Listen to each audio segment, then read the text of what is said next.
Welcome back to What They Hide, Hidden Crimes in Plain Sight.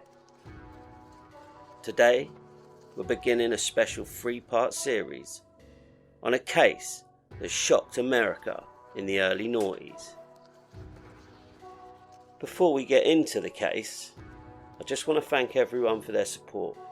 You can follow me and stay up to date on all social platforms at What They Hide Pod.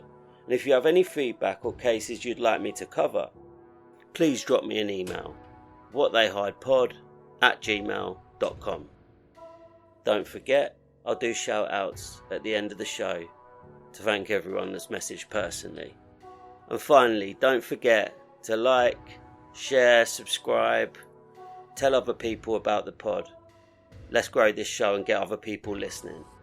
Alright, let's crack on with the show. This episode contains descriptions of extreme violence and psychological manipulation. The content may be distressing for some listeners.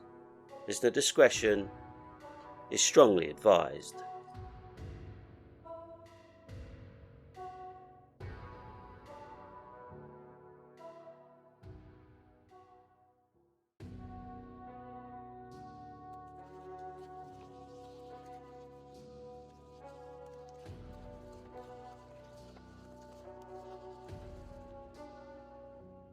It begins on an ordinary morning, the kind of morning that doesn't announce itself.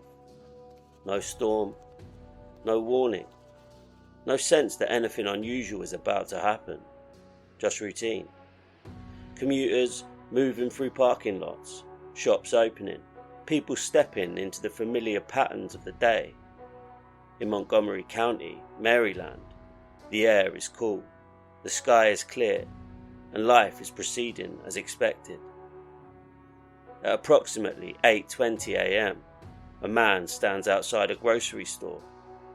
He is 55 years old, James Martin. He has stopped to shop. Nothing about the moment distinguishes it from thousands of others taking place across the region. Then, a single gunshot. Sharp, brief, unexpected. For a fraction of a second there is confusion. People turn toward the sound. Some instinctively look upwards, others toward the road, toward the store entrance, toward one another. But there is no visible source, no obvious disturbance, no fleeing gunman, no struggle, only a man collapsing to the ground. The shot has come from somewhere unseen. The precision of it is immediate. The silence that follows is almost as shocking as the sound itself. People begin to move. Some rush forward, others step back. Voices rise. Emergency services are called. But even in those first moments, there is a problem investigators will encounter again and again. No one can clearly say where the shot came from. No one can identify who fired it. No one can describe a suspect with certainty, because whoever pulled the trigger is already gone. At first, the shooting appears isolated, a targeted act, perhaps, a dispute, a personal motive, something specific, something explainable. But within hours, the assumption begins to fail, because this was not the beginning of an isolated crime.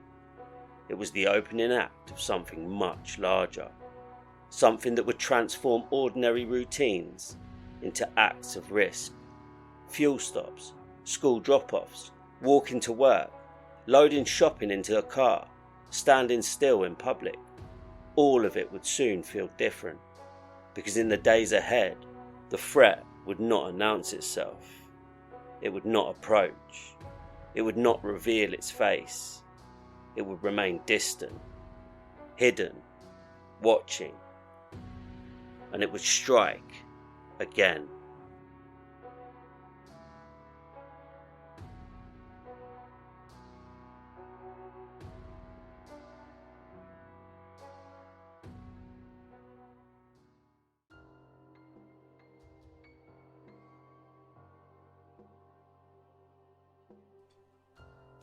In the immediate aftermath of the first shooting, the response followed a familiar structure. Emergency crews arrived, the area was secured, witnesses were spoken to. Investigators began the early work of determining motive, opportunity, and identity. At that stage, the assumptions were conventional: a targeted shooting, a personal grievance, perhaps an argument that had reached its conclusion elsewhere and ended here. These were common starting points, because the alternative, that a stranger had been selected at random and shot from concealment, was far more difficult to accept and far more difficult to police. The scene itself offered limited clarity. There was no close-range confrontation, no signs of struggle, no immediate suspect description that could be relied upon. Only the fact that a man had been struck by a single, accurate shot. Investigators worked through the possibilities, but before certainty could form, another shooting occurred. Later that same day, in a different location, another victim was shot, then another, and another. The geography changed, the circumstances varied, but one element remained constant. The attack came suddenly, without warning, and the shooter was not seen. At first, the incidents were processed separately. Different scenes, different victims, different times. That is often how early investigations begin. Individual events are examined as individual crimes. Only later does pattern recognition begin. Only later do the lines between them emerge. For police agencies across the region, that recognition was now beginning. The randomness of victims was significant. Different ages, different backgrounds, different routines, no clear relationship, no shared dispute, no obvious connection beyond location. Which meant motive was becoming harder to define. And when motive becomes unclear, fear grows quickly. Because people understand something instinctively. If there is no reason someone was chosen, then anyone could be chosen. That shift in public psychology happened fast. The acts of daily life began to feel exposed, standing beside a vehicle, walking across open pavement, waiting outside a shop, filling a fuel tank. Moments that normally pass unnoticed now carried a new awareness. Space, visibility, vulnerability, news coverage intensified, reports focused on the uncertainty, a shooter at large, multiple scenes, no arrest, no clear suspect, no explanation.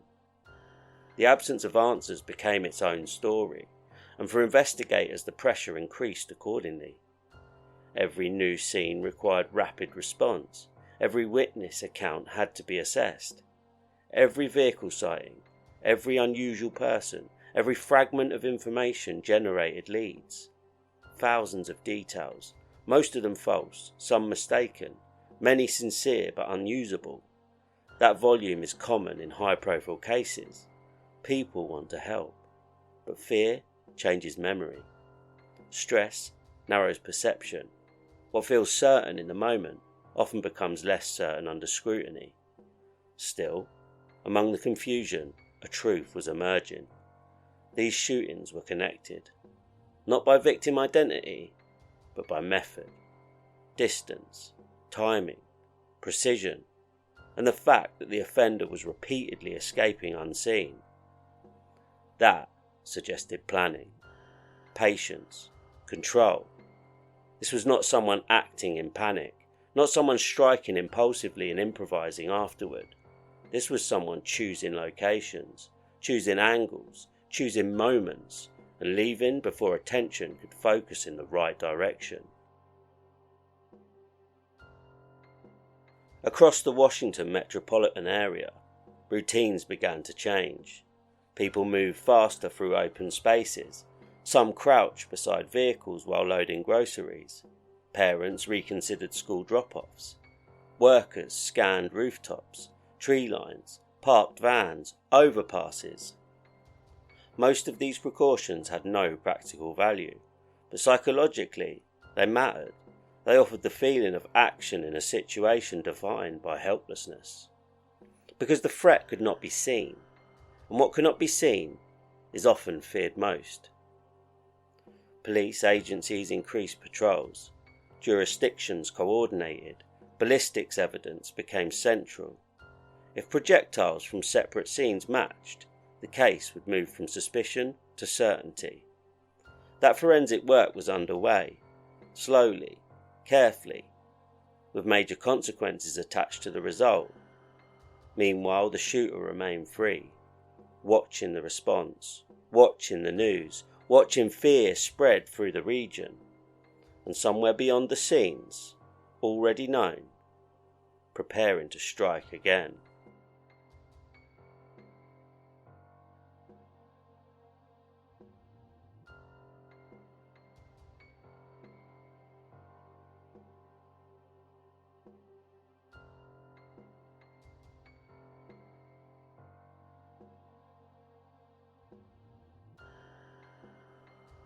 As the shootings continued, the nature of the threat became clearer to the public, even while it remained unclear to investigators. Someone was selecting open spaces, moments of routine, people engaged in ordinary tasks, then firing from a concealed position before disappearing. That combination changed everything, because it meant there was no obvious place of safety, no single neighbourhood to avoid, no predictable time window, no clear profile of who might be targeted next. The danger felt mobile, and because it felt mobile, it felt close. Across Maryland, Virginia, and the wider Washington region, behaviour began to shift. Some of those changes were practical, others were symbolic, but all of them reflected the same underlying reality. People no longer trusted the ordinary. Petrol stations became places of anxiety. Standing beside a vehicle in open view now carried a different meaning. Drivers moved quickly between pump and door. Some crouched behind the body of the car while filling the tank. Others asked passengers to remain alert, scanning the roadsides and nearby parking areas for anything unusual. The act itself had not changed, only the context around it. Supermarket car parks felt exposed. Parents hurried children from entrances to vehicles. Workers crossing office lots shortened their routes, choosing paths with more cover, even when it meant walking farther. At schools, administrators faced a different challenge. Children still needed to arrive, still needed to leave, but open playgrounds and outdoor queues suddenly looked vulnerable in ways they never had before. Some schools modified arrival procedures, some reduced outdoor activity, others discussed contingency plans few had ever imagined needing. The visible routines of civic life began to adapt around an invisible threat. News coverage accelerated the psychological effect. Each new shooting was urgent. Each live update carried the same unanswered questions. Where had it happened? Who was hurt? Was it connected? Had the suspect been seen? The repetition of those questions mattered, because repetition creates rhythm, and rhythm creates atmosphere. Morning reports, midday updates, evening summaries. A region was hearing several times a day that the threat remained unresolved. People began to track distances instinctively. How far from home? How close to work? How near the route children travelled each day? Incidents that might once have seemed remote now felt personally relevant. For police leaders, communication became as important as patrol deployment. Too little information created panic. Too much uncertain information created confusion. Every public statement had to balance urgency with control. Warn people, but do not paralyse them. Ask for help, but do not trigger thousands of unusable leads. Show progress, but do not overstate certainty. That balance is difficult in any major case. It becomes harder when the offender can strike again before the next press conference. Operationally, the response expanded. Local departments coordinated with county agencies. State police resources increased. Federal involvement intensified. Analysts reviewed timing, maps, witness statements, and scene photographs. Ballistics specialists worked to determine whether projectiles from separate shootings came from the same firearm. That process required precision. The answer carried enormous significance. It confirmed multiple incidents in multiple jurisdictions would become one investigation, one offender, one mobile threat. Meanwhile, patrol officers worked under a different kind of pressure. They were visible, the offender was not. They responded after the shot, not before it. They reassured communities while knowing reassurance had limits. And they understood something the public also understood. The next scene could emerge anywhere. Leads poured in. White vans, dark sedans, box trucks, people acting strangely, vehicles parked too long, individuals seen looking through binoculars. Some tips were sincere misunderstandings, some were guesses shaped by fear, some were attempts to help based on almost nothing. All required some level of assessment. When fear spreads widely, normal behaviour begins to look suspicious, and when that happens, the signal can be buried inside the noise. The offender, whoever he was, appeared to understand timing. Many attacks occurred during moments when people were distracted by routine, entering a store, loading bags, walking from one task to another, moments when awareness narrows naturally, moments when people are focused on something else. That suggested patience, observation, the willingness to wait for the right second rather than act at the first opportunity. It also suggested confidence, because each successful escape reinforces belief. Belief in planning, belief in superiority, belief that the response can be anticipated and avoided. Those beliefs often become dangerous in themselves. They can drive escalation. Across the region, people developed personal rules. Do not linger outside. Move diagonally, not directly. Stay near walls. Avoid large open forecourts. Travel in pairs. Look around before exiting the car. Most of these habits offered little measurable protection, but psychologically, they restored a sense of participation. They turned passive fear into active behaviour, and active behaviour can feel like control, even when control is limited. Then another shooting occurred, another location, another victim, another scene with no visible gunman. By now, the public no longer asked whether the cases were connected. They asked when it would stop. For investigators, the question was narrower. How was the shooter moving? How was he selecting scenes? And what mistake would he eventually make? Because every offender leaves something. A pattern, a habit, an overconfidence, a need to communicate, a deviation from routine. The challenge was surviving long enough to find it. Somewhere within the growing perimeter of fear, the person responsible was still mobile, still armed, still choosing when the next ordinary moment would become a crime scene.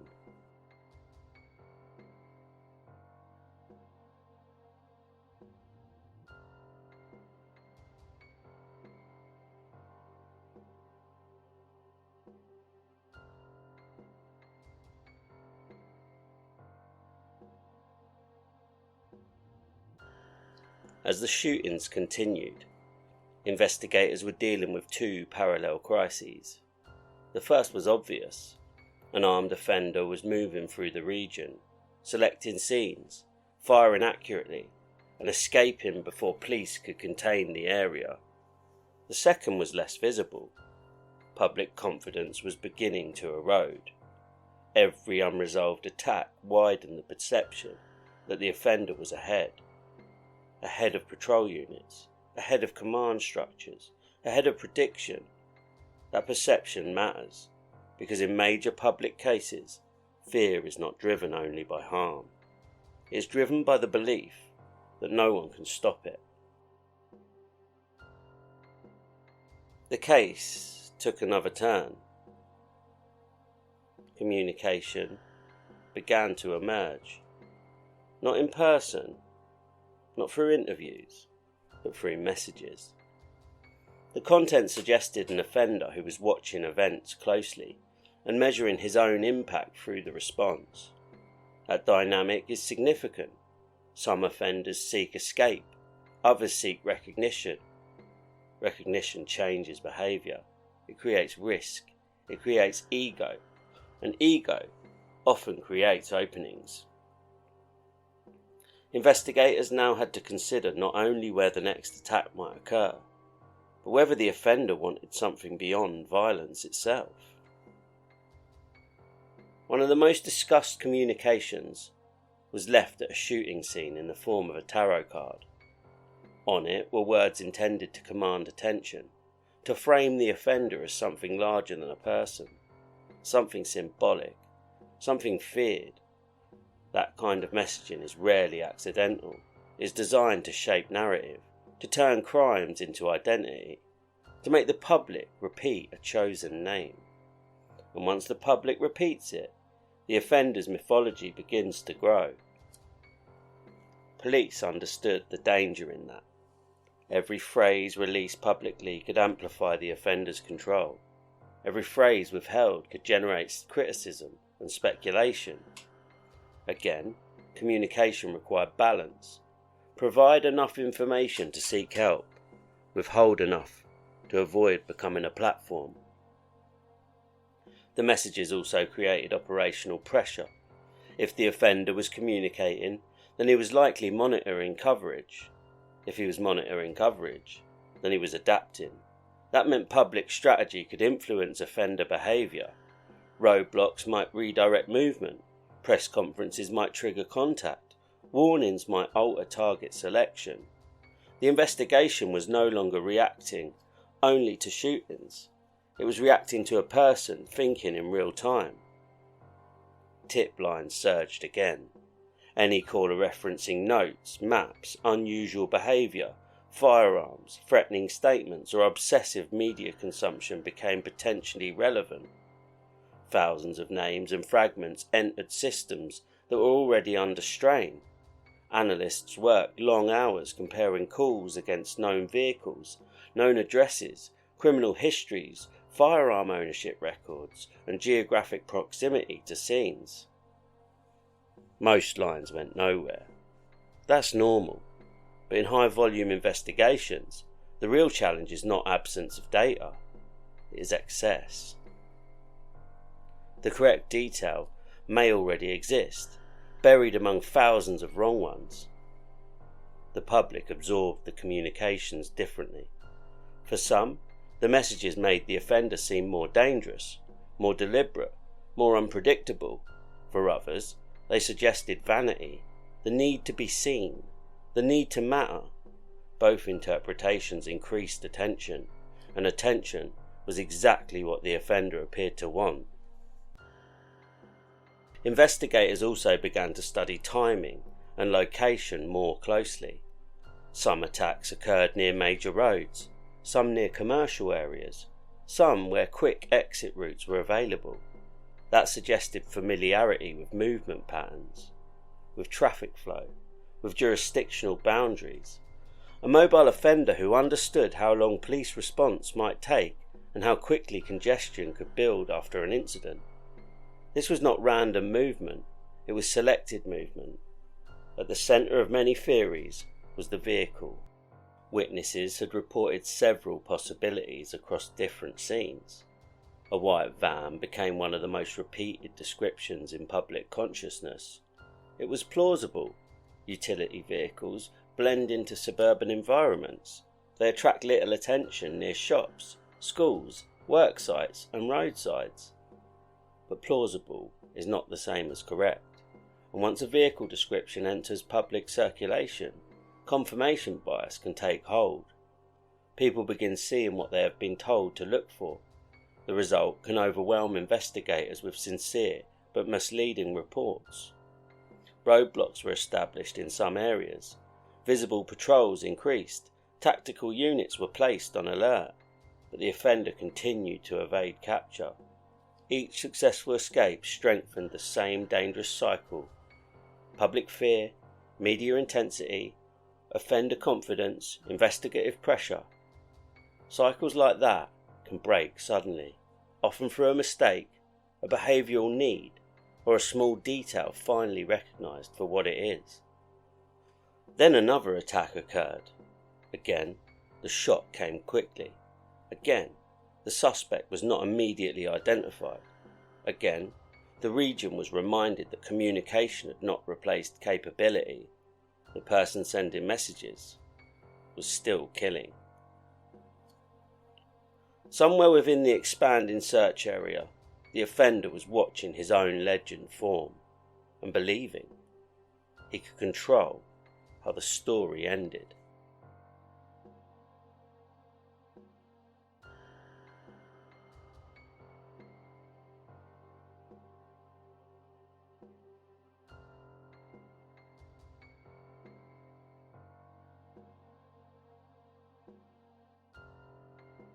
By now, the investigation had grown beyond the scale of a normal manhunt.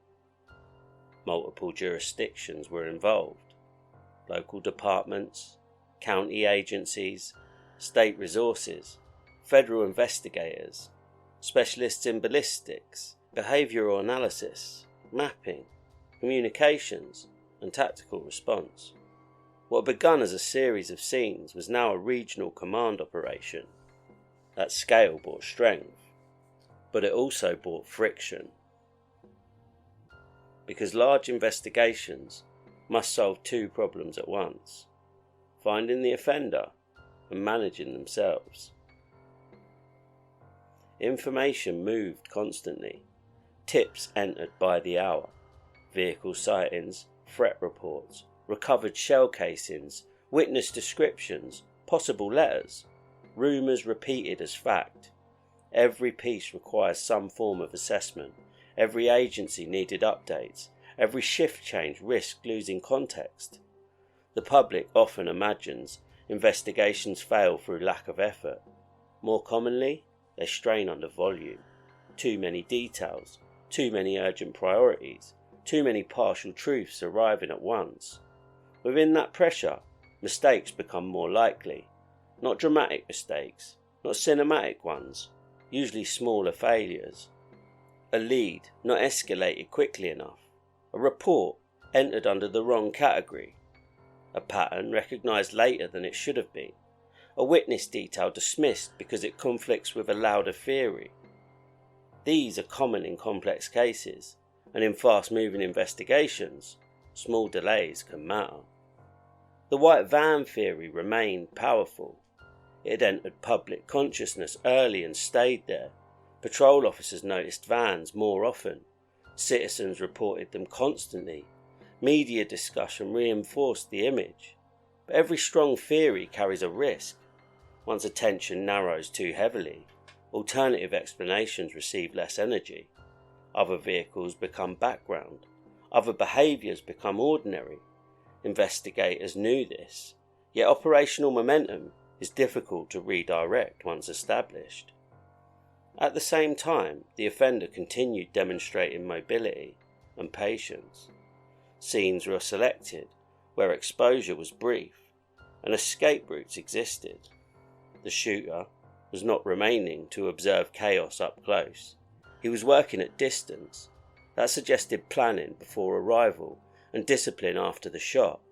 Those qualities narrowed one question: who had the temperament to do this repeatedly? To answer that, investigators would eventually need to understand two people: John Allen Muhammad and Lee Boyd Malvo. But at this stage, their names were not central to the public story. They existed elsewhere, beyond the perimeter of fear, moving quietly. Muhammad's earlier life had included military service. The fact would later draw attention because military experience can involve familiarity with firearms, movement, discipline, and structured thinking under pressure. But biography alone does not explain crime. Many people serve without violence beyond lawful duty. The relevance lies not in service itself, but in how skills may later be repurposed. By the time of the attacks, Mohammed's life had become marked by instability, conflict and grievance. Personal relationships had fractured, disputes had deepened. Some who knew him would later describe changes in outlook and behaviour, a growing rigidity, a sense of resentment, the belief that others were responsible for his circumstances. That psychology matters.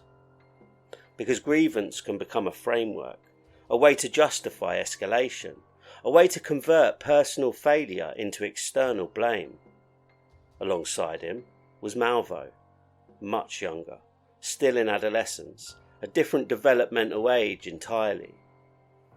Where Mohammed carried age, experience and authority, Malvo carried youth and vulnerability. That imbalance is significant. Relationships built across power gaps often shape behaviour through dependency rather than equality. Who leads, who decides, who defines reality, who receives approval. Those dynamics would later become central to understanding the pair.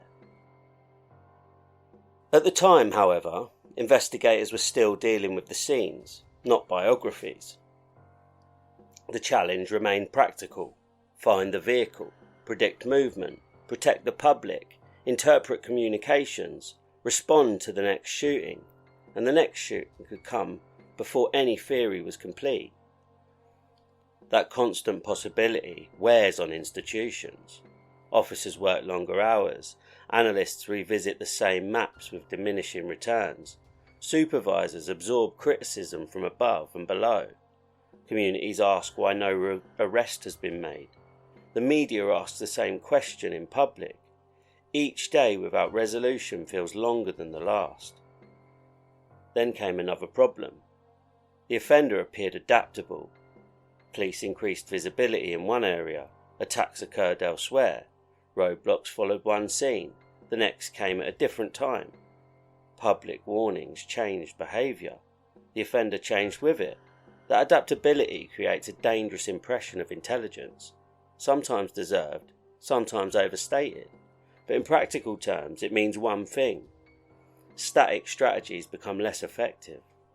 Investigators needed something firmer than fear-driven leads, something objective, something that didn't depend on witness memory. Forensics, vehicle records, behavioural consistencies, communication patterns. Administrative traces offenders often forgot they leave behind.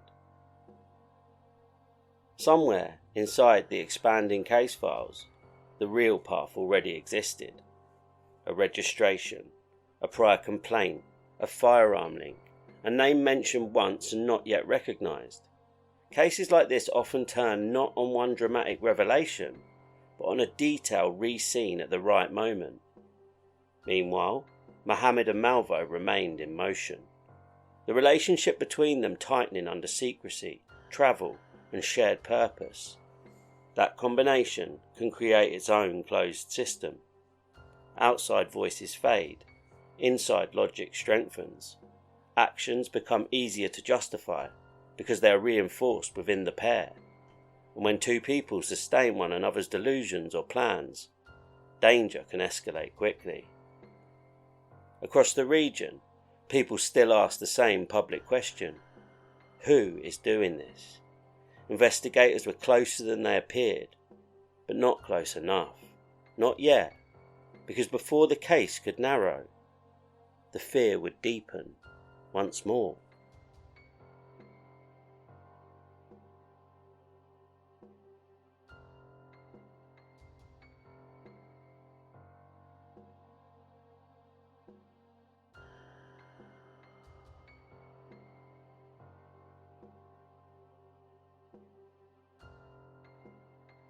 By now, the attacks had changed more than police operations.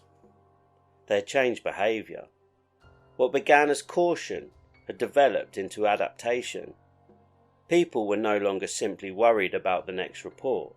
They were planning around it. Routes to work were reconsidered, errands delayed, outdoor routines shortened, open spaces crossed more quickly. Task that once happened automatically now involved thought. Where should I park?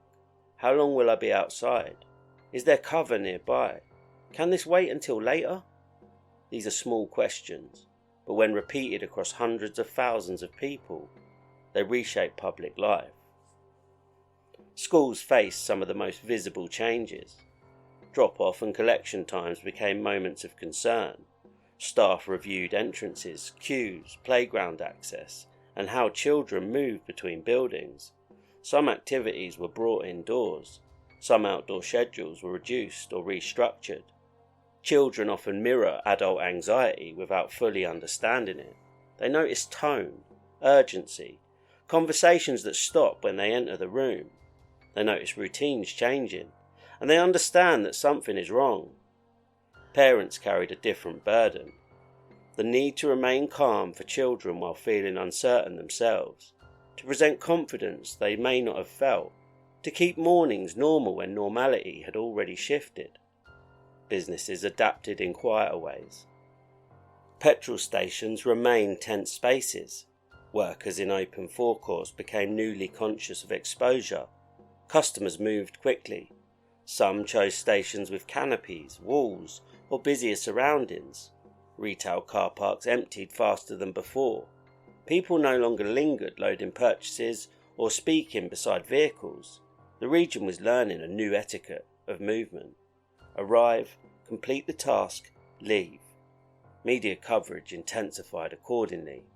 Each new development entered homes quickly. Maps appeared on television. Reporters stood near scenes that hours earlier had been ordinary locations.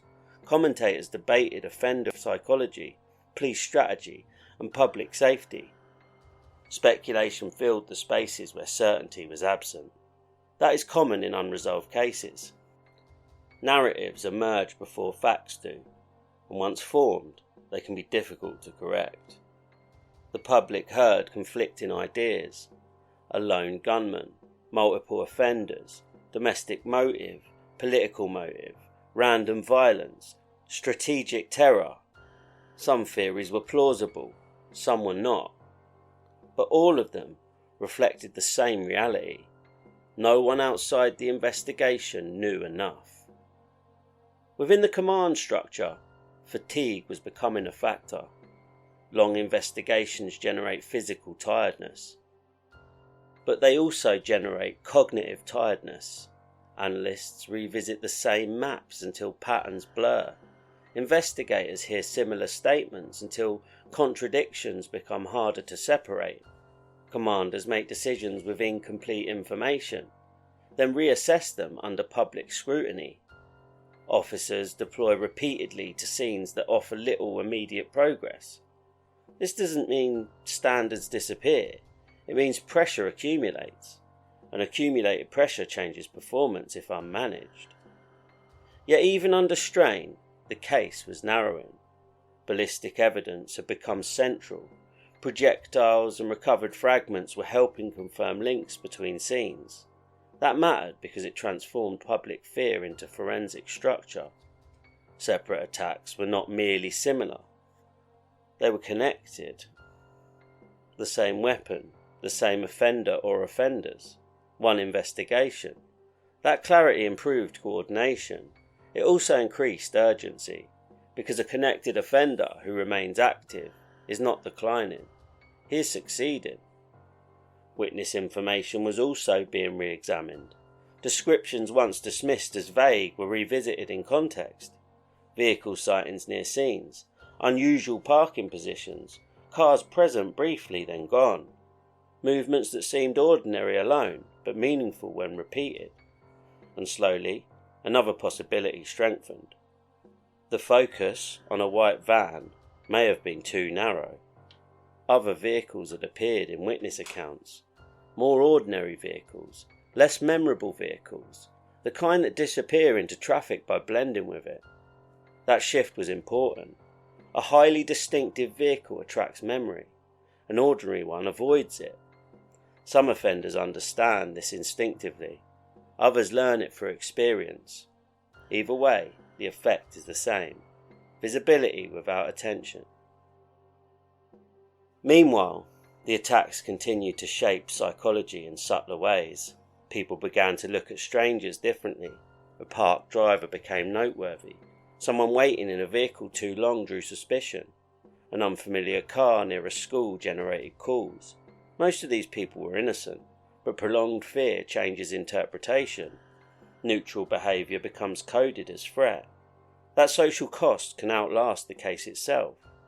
At the centre of it all, Mohammed and Malvo remained concealed, moving through spaces where others saw only traffic, reading public reaction through news coverage, observing a region reorganise itself around their actions. That kind of perceived influence can reinforce offending behaviour.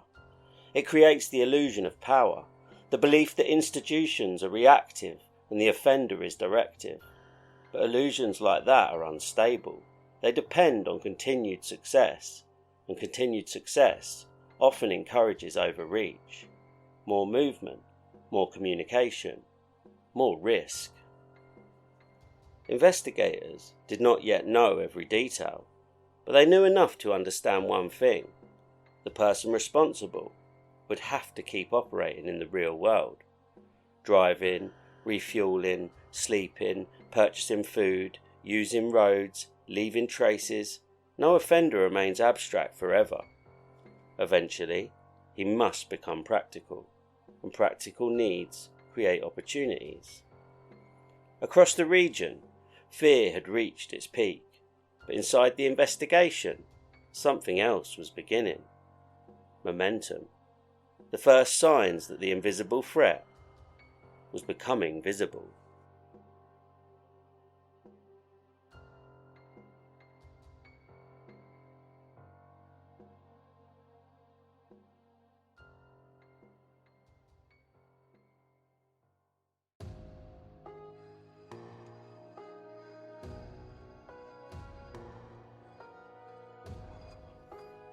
For much of the investigation, the case had been defined by absence. No reliable suspect description, no immediate witness who had seen the shooter clearly, no vehicle confirmed with certainty, no predictable pattern that could guarantee where the next attack would occur. The offender had controlled distance. Distance from victims, distance from scenes, distance from identification. But distance is difficult to maintain indefinitely. The more often an offender moves, communicates, and acts, the more opportunities exist for detail to accumulate. And by now, details were accumulating. Some had been present earlier, but not fully understood. Others had only recently gained significance when compared against new information. This is common in major investigations. Facts do not always arrive in order. Sometimes they must wait for context before they become useful. A witness statement taken days earlier can matter suddenly. A vehicle sighting dismissed once can become central later. A phrase in a message can gain meaning only after another event. The case was entering that stage. Communications linked to the offender had created both confusion and opportunity. Notes and calls suggested someone who wanted to direct attention while also demonstrating superiority. That need can be operationally useful to investigators. People who need to be recognised often reveal more than they intend. Location references, timing cues, language habits, assumptions about what police know. Even contempt can become informative. Analysts reviewed everything repeatedly. What had been said, what had been demanded, what had been omitted. No single message solves a case, but several messages can reveal mindset, and mindset can guide prediction. At the same time, vehicle information was being reassessed. The white van remained prominent in public memory, but internally the picture had become less certain. Other reports described a dark sedan in proximity to scenes, a larger passenger car, older model, unremarkable, enough to disappear into traffic. That mattered. An ordinary vehicle can be more effective than a distinctive one. It attracts fewer second glances, blends at petrol stations, blends on motorways, blends in residential streets. It becomes visible only after people know to notice it. Investigators were beginning to notice it. The region remained tense. Another attack could still occur. Every patrol officer understood that the next call might be the next scene. Every commander understood that progress meant little if the offender struck again tomorrow morning, and every citizen understood that reassurance had limits. Still, beneath the visible anxiety, investigative momentum was building. Databases were cross-checked, vehicle registrations reviewed, prior firearm-related intelligence reconsidered, interstate information sharing improved.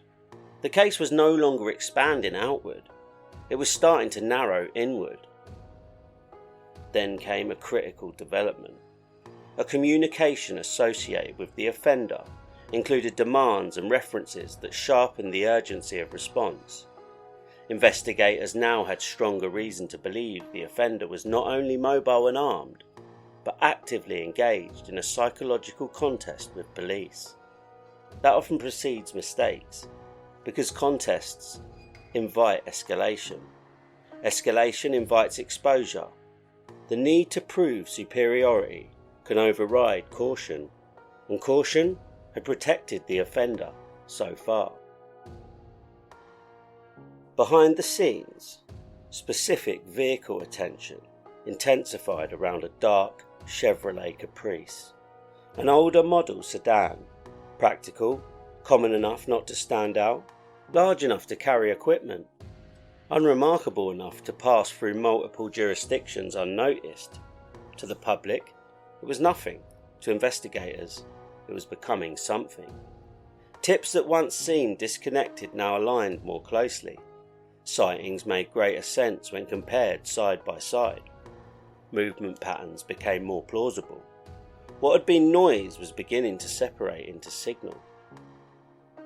For Mohammed and Malvo, continued movement remained necessary.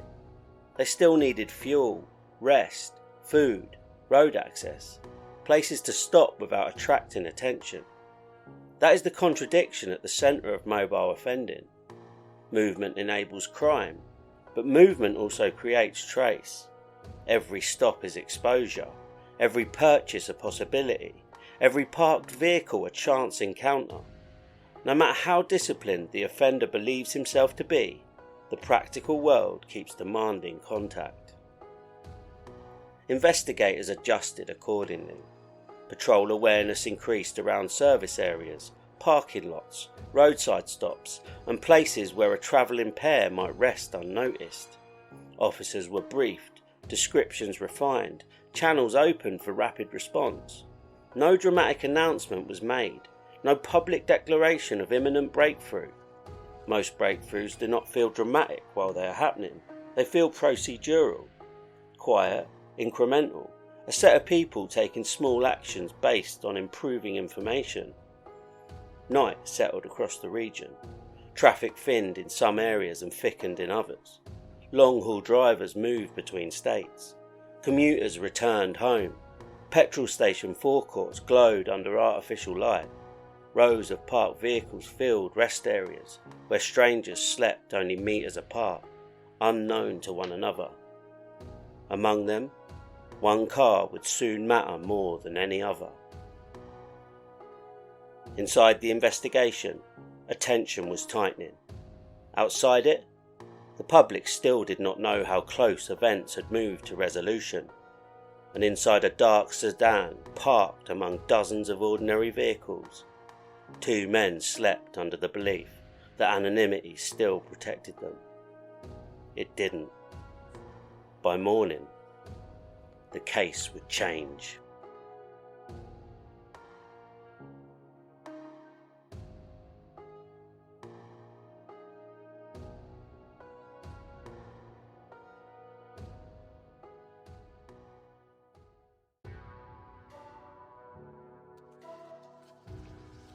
That's where we're going to leave things for today.